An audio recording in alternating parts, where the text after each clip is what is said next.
So before Jeremy continues his travels, a bumper harvest for some on BBC One, Panorama exposes the farming loophole costing taxpayers millions.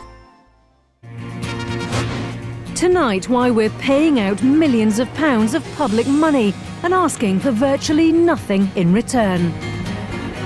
What did you get last year? I got £1.3 million. 1.3 million. How money which is meant to help preserve our countryside is being diverted for private profit. A system that's broken, a system that's corrupt, a system that's been abused, and public money that's going to people who frankly don't need it. And those who are getting rich as a result. Do you own a farm? No, I'm clearly not rural in any way and don't even own a pair of wellies. Tonight, Panorama exposes the money farmers by joining them, and we track down the wealthy people being paid large sums of public money.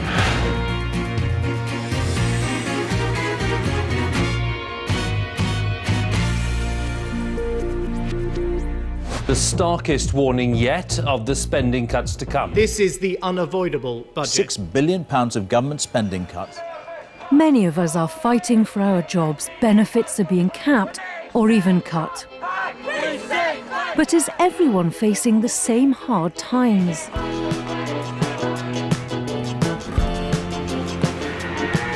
There's one area of public spending which isn't being cut. We spend around £3.5 billion a year on farming subsidies. But what are we getting for our money? To answer that question, I travelled to a well-heeled part of Edinburgh. This is Paul Milan. He's a townie through and through, making his money on upmarket property developments like this one, a £1 million townhouse. This one will primarily stay as a dwelling house. So this isn't for you to buy for you? No, this is another development investment. Paul's property business is thriving, but he has another sideline going on. It's a very lucrative one. He's found a way to tap into a surprising source of public money. I own a farming subsidy, which I bought in 2006. And on an annual basis claim that farming subsidy. So although it seems a little odd, officially I'm legally a farmer as well. Do you own a farm? No, I'm clearly not rural in any way and don't even own a pair of wellies. Confused? Well, so was I, but Paul Milan has discovered a loophole in the farming subsidy system. And we'll get to that in a minute, but it basically allows him to get lots and lots of public money, which was meant to go to farmers. You thought, ka-ching, that's Yeah. a money opportunity for me. Yeah, absolutely. The policies allowed me to do it and I've been smart enough to do it, but it is odd, there's no doubt about that. A happy odd. Happy odd. When you get the checks. Yes, absolutely. And the loophole is giving Paul a very good return on his investment. It'll be approximately 2.5 times my initial investment. That's a massive return. It is huge. With the benefit of hindsight, I would have sold everything I owned, including my own house, to invest in this type of return. It was over 30% a year.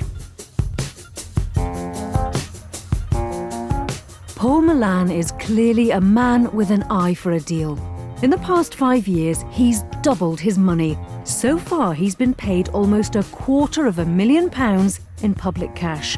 It's effectively an investment guaranteed by the state. If he'd put his money in government bonds, he'd have been lucky to get a return of 4 or 5% a year.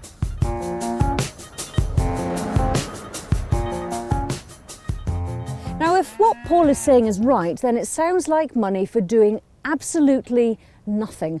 And to a hard-working person like me, that seems like a pretty good deal. And theoretically, if he can do it, then I can too. But first, how does the loophole itself actually work? Well, farmers get financial support in the form of a government subsidy payment for every hectare of land that they have. So, in this example, our farmer has 10 hectares, each worth £100 in subsidy. 10 times 100, that's £1,000 a year from the government. Well, us, it's public money after all. Now, he can sell the right or the entitlement to claim that money to anyone he likes. So an investor, like Paul Milan, buys it from the farmer. The farmer walks away with a one-off lump sum in his pocket. Now, all the investor needs to do is rent 10 hectares of any old land. And now the government pays the investor the £1,000 every year.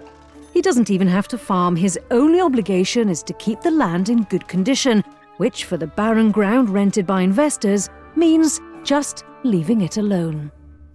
But this isn't what the farming subsidy system was meant to be used for. Its roots lie in the end of the Second World War. Among the workers are harrow boys who put in a useful weekend weeding and hoeing. There was a fear that Europe might not be able to feed itself.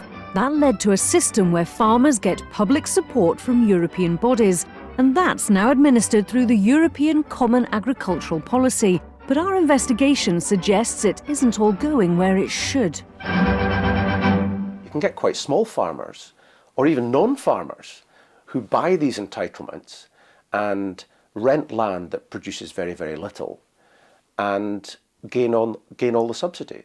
And that's, to my mind, a startling abuse of the system. We can reveal for the first time the full extent of the abuse of the subsidy system. Different rules apply to different parts of the UK, but we've discovered the Scottish Government is paying out huge sums of money to people who aren't actively farming the land. Their own estimate, prepared for us, is that that figure could be anywhere between £3 and £30 million a year.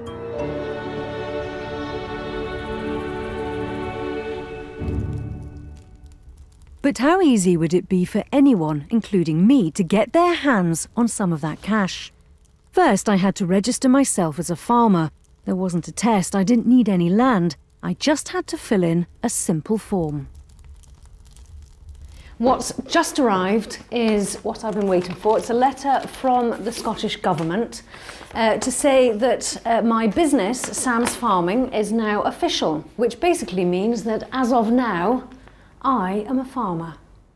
So step 1 of exploiting the loophole completed. Step 2 is to buy the right to claim the subsidy.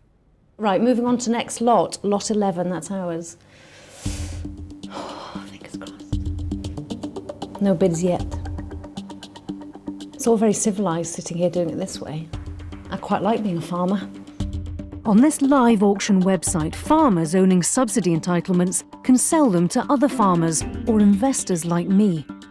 Oh, we're winning. I'm winning. I am the current buyer of these entitlements. Sold to remote buyer.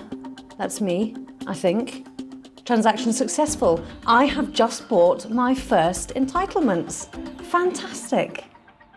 All I have to do now is attach that entitlement to a piece of empty land, do nothing, and the government would pay me as a farmer.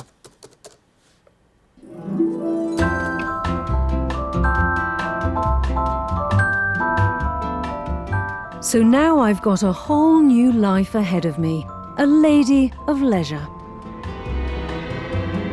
I might get myself just one cow to keep me company, but no muddy farms for me.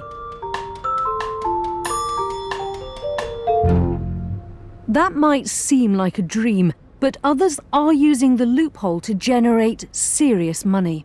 I'm in the middle of a field in Sutherland, and the reason why is because Balnacoil Estate is just a few miles over those hills. Now, last year, that estate attracted almost £500,000 in public subsidies. We've spoken to local farmers and checked with experts, and no one thinks there's a farming business here. So we're going to have a little look at Balnacoil. Our suspicion is that they're using their empty land, or naked acres as they're called, to exploit the same loophole as Paul Milan, but on a much bigger scale. Now look, we're not flying blind here. We know that Balnacoil Estates has been buying up lots of subsidy entitlements. And you just need to look around this area to see that they've got a ready supply of naked acres. Just look at it. Incredible. Balnacoil isn't a farm, it's a sporting estate where the owners or their guests can fish for salmon or shoot wild deer. Our research shows that after this estate was purchased for £3.5 million, The Danish owner bought entitlements worth nearly $500,000, which means that a foreign multimillionaire is being paid this country's public money. But for what? Well, I've seen a couple of lochs and deer, but not much farming. In fact, I haven't seen any farming yet. I'm looking hard, but nothing. Actually, there's some sheep. I think that counts as farming. We've found no evidence of a significant farming business here, certainly not one which might justify a payout on the scale the estate is getting. The owner is Peter Nielsen. He made his money selling outsize clothing for the larger customer in Scandinavia. We put our findings to him of the fact he claims almost £500,000 a year despite doing no significant farming, but he refused to answer any of our questions. It's scandalous. I mean, I think that is a very good example of a system that's broken, a system that's corrupt, a system that's been abused, and public money that's going to people who frankly don't need it. I arranged to meet up with one of the people whom Andy Whiteman feels is getting public money they don't need.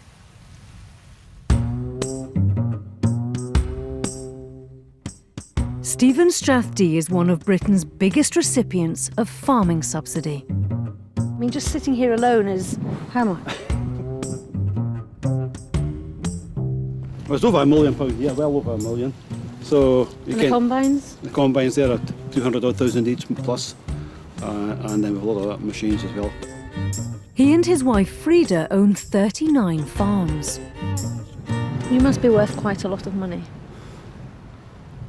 Okay.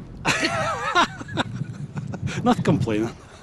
Seriously though, you must have a few pounds in the pocket. Well, worth about 50 million, net worth. £50 million by anybody's standards is a large sum of money.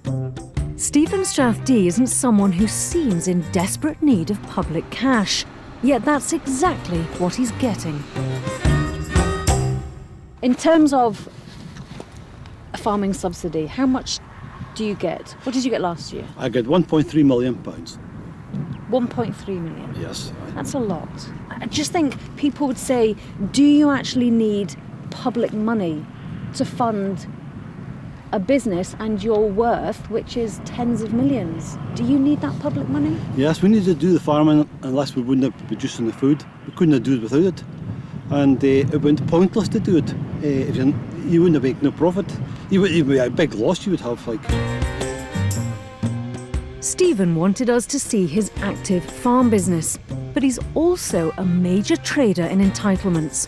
He spent around £3 million buying them up and attaching them to empty land.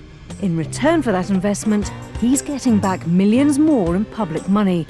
But what does the taxpayer get in return? It's not only me it benefits. Them, the farmers who sell entitlements benefit. They pay tax on the sale of entitlements, huge tax bills. The money that I borrow, the bank gets profit of it. It keeps people in work. But how does Stephen Strathdy defend himself from critics who say the system shouldn't be paying him for using the loophole? That's a system, and that's what's in place just now. We stay within the rules. And if they want to change it, I'll look at the new rules and look how we work in future. So Stephen Strathdy says he just does what the rules allow him to do. After all, he's a businessman. He'll invest in anything which works: forestry, wind farms, developing houses. The subsidy loophole is no different, and the profits go back into his business. But where there are winners, there are losers too. In much of the UK, the system actively discriminates against the people who need help the most. People like 28-year-old Mark Jones, whom I met while he was helping out on his father's farm in Powys. Beautiful view out there. You know, you can't really beat this kind of farming, can you? It's once it's in your blood, you just want to carry on. But for a young farmer like Mark, the system, which allows those with deep pockets to benefit from subsidy entitlements, actually acts against him. As well as finding the capital to buy livestock and rent land, he also needs to find the money to buy the subsidy entitlement at a time when banks aren't lending. Why would you have to buy the entitlements? Presumably that should come with whatever farm or land that you have. No, it doesn't. The entitlement system was originally set up on a traditional basis. So what farmers were getting 10 years ago is basically how they've set it up now. So anyone new coming into the industry has to actually go out and buy entitlements, which is a bit of an issue for young people coming in to start with. How on earth would, I mean, on top of everything else you have to be able to afford, you then have to afford that? Yeah, and that's the biggest problem really. Without single farm payment and the entitlements, farming doesn't make any money at all. So Mark is stuck helping out his dad, despite being desperate to start his own farm. That's because the payments farmers get today are based on activity 10 years ago. New farmers coming onto the ground either have to buy the right to claim subsidy or do without. The people selling that right are often retired or renting out their farmland to someone else. It's another case of money going to people who aren't actually farming. Mark arranged for me to meet a couple of other young farmers in his local. I wondered whether they'd resent those who were able to claim without working the land. You can see it in a way as being very shrewd business men or women who have actually worked the system. And there's nothing wrong with that really, but what does frustrate you is seeing the amount of money they're receiving for actually, they're playing the game, if you like. It's the system that is wrong. So is it a little bit of envy as well then? Of course it is. There's an element of there because, you know, it frustrates you that you can't go to that level because you haven't got the financial backing to be able to do it as the way things are, really. The problems we've seen so far are largely down to the trade-in subsidy. But the Common Agricultural Policy means there are also some recipients that might seem a bit odd. For example, Manchester Airport gets subsidy because there are tenant farmers on some of its land. Some of our poshest schools like Eton get subsidy for environmental improvements. Christchurch College, Oxford gets payment because they graze cattle on water meadows that they own. There's even subsidy that goes to the estates of dead people, and some golf courses claim cash as well. But there's a more fundamental issue here. The Common Agricultural Policy pays people a flat rate for every hectare of land that they own.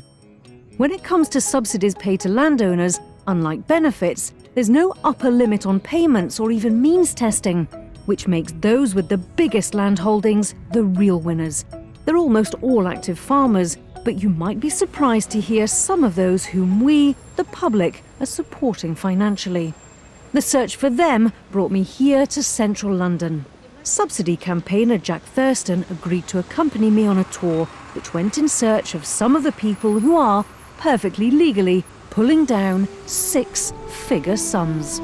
Now over my left shoulder is London's Ritz Hotel. We're not too far from Park Lane. That's home to someone who invariably pops up every now and again on Britain's rich list. It's Sir Richard Sutton. Last year he got £1.9 million in farming subsidies over 10 years. That's £13 million of public money. Sir Richard Sutton is a baronet with extensive property holdings. Now, you might not have heard of him, but you will have heard of this man, the Duke of Westminster, reportedly worth £7 billion, which makes him the richest Briton alive.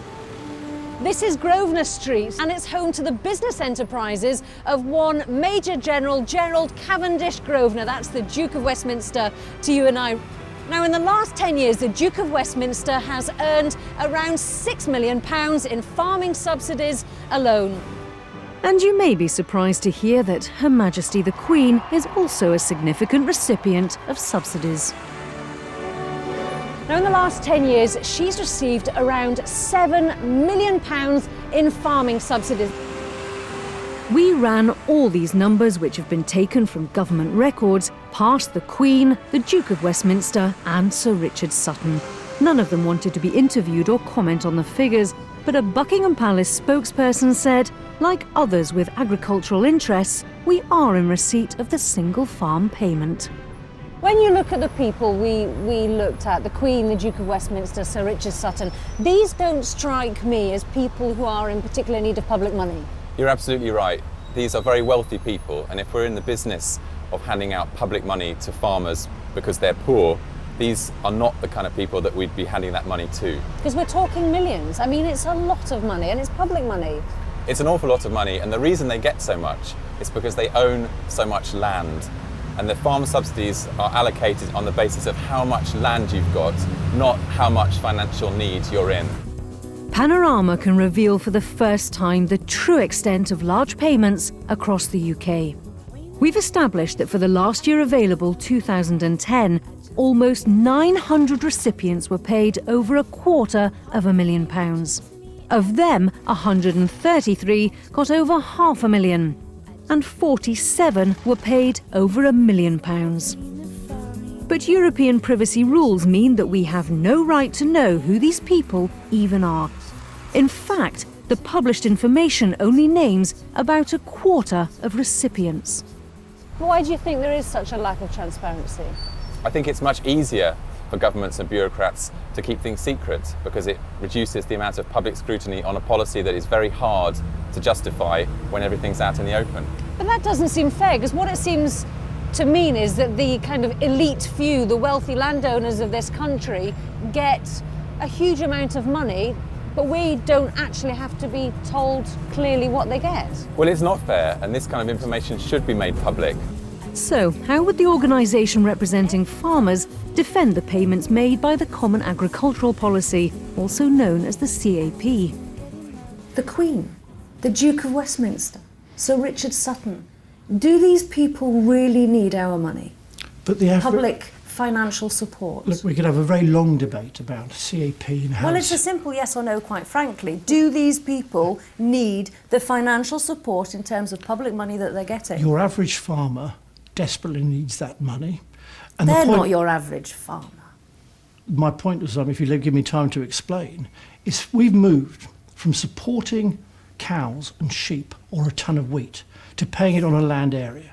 Why did we make that change? Because when you subsidised a sheep, the more you kept, the more you got. When we subsidised a cow, the more cows you kept, the more support you got. We've rightly moved from having a system that developed grain mountains and milk lakes, etc., to one that we paid on land and demanded people looked at it in good condition.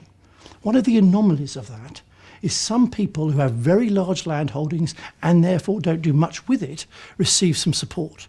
I'll ask the question again because I feel you haven't answered it. Okay. Do these people deserve the financial support they're getting in terms of the public money? Do they need the money? They are competing. I think this is an agricultural policy, not an income policy. What we're saying is producing food receives some level of compensation from taxpayers. So look, I don't think it's a great PR story for farming that someone might receive £1 million or £2 million. Of course I don't. I would be naive to think it is. But it's one of those side effects of the system we have at present. I want money to go to active farmers who are producing food. And that shouldn't matter whether you're producing it on 2 acres or 2,000 acres. With the current system that we have with CAP, it's unavoidable.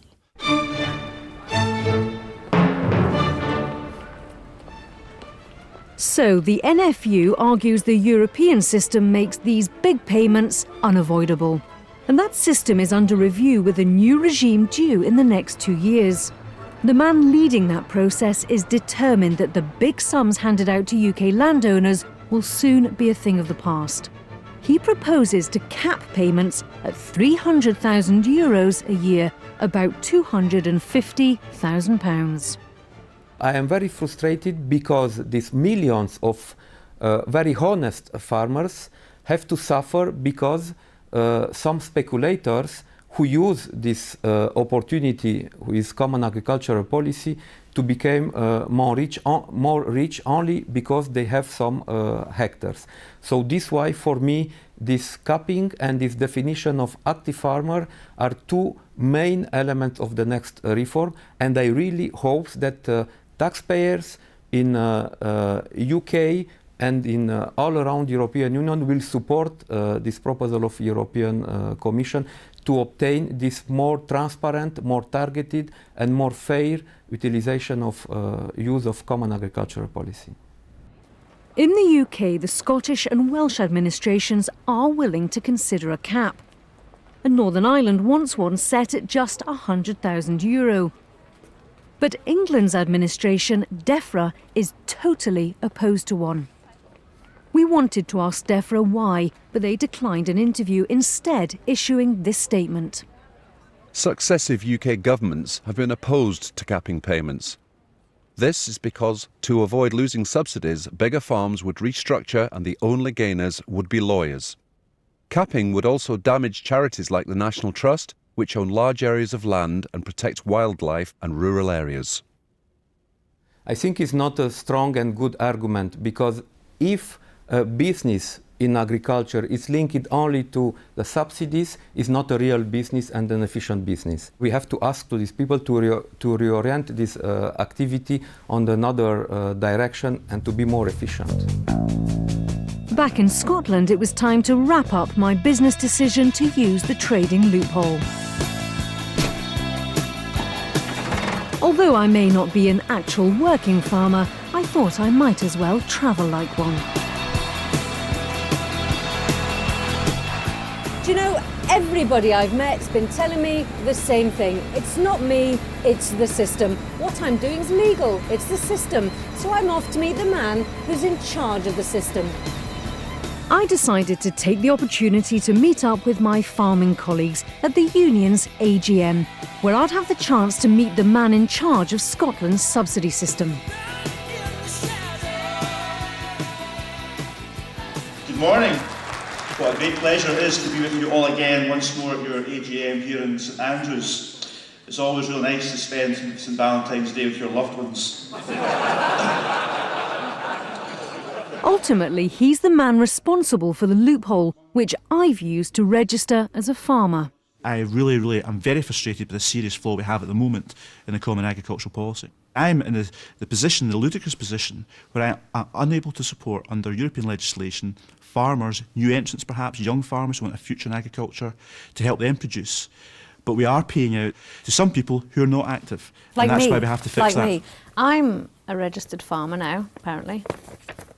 There's my farm. I'm registered. And there's the receipt of the entitlements which I bought. I've got no intention of farming. I'm not interested. Yeah. But this is what your system allows. It's Europe's system. We're trying to change the legislation. This is exactly how it can be abused. And this is why I put so much effort into trying to persuade Europe to change the legislation, with some success, because we're actually going to get into the new Common Agricultural Policy what's called the Scottish Clause, but this which has means been that we will going not on allow people for to long take enough. advantage Would of this you loophole. accept it's been going on for long enough? This has been going on for far too long, and this is why I've sat down face to face with European officials and said to them, can you help us fix this loophole? The European Commission said member states should have closed the loophole using rules introduced 2 years ago, but the Scottish Government said those measures would have penalised genuine farmers. Whoever's responsible, my experience of registering as a farmer was that it was easy. Why should people care about this?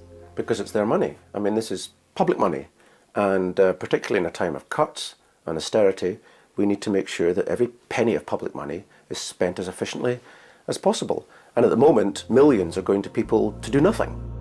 Farming subsidies are here to stay, but the whole system will be revised in the next 2 years. Only then will we know if the loopholes and alleged inequalities will be resolved. More empire building next on BBC One. Jeremy Paxman discovers the British way of doing things. While on BBC Three they witnessed riots and revolutions, young Arabs give their account of the Arab Spring. And tomorrow morning, Labour leader Ed Miliband will be taking your calls from 11:15 on Radio 5 Live.